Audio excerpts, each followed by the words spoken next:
Subscribe now. بسم اللہ الرحمن الرحیم رب اشرح لی صدری ویسر لی امری واحلل عقدۃ من لسانی یفقہوا قولی۔ قرآن مجید کی سورہ النساء میں اللہ تعالیٰ کے ایک ارشاد کا مفہوم ہے، اور یتیموں کا مال جو تمہاری تحویل میں ہو ان کے حوالے کر دو، اور ان کے پاکیزہ اور عمدہ مال کو اپنے ناقص اور برے مال سے نہ بدلو، اور نہ ان کا مال اپنے مال میں ملا کر کھاؤ کہ یہ بڑا سخت گناہ ہے۔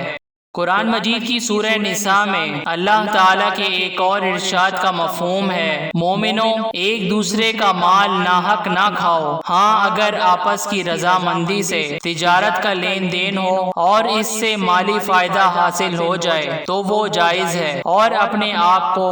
ہلاک نہ کرو، کچھ شک نہیں کہ اللہ تم پر مہربان ہے۔ قرآن مجید کی سورہ نساء میں اللہ تعالیٰ کے ایک اور ارشاد کا مفہوم ہے،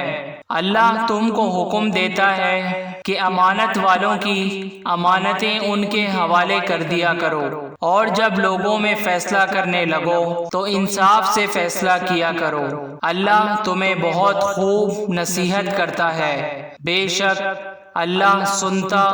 اور دیکھتا ہے۔ قرآن مجید کی سورہ الروم میں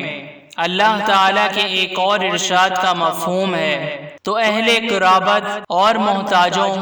اور مسافروں کو ان کا حق دیتے رہو، جو لوگ رضائے اللہ کے طالب ہیں یہ ان کے حق میں بہتر ہے، اور یہی لوگ نجات حاصل کرنے والے ہیں۔ نیکی کی باتیں دوسروں تک پہنچا کر اپنا دینی فریضہ ادا کریں،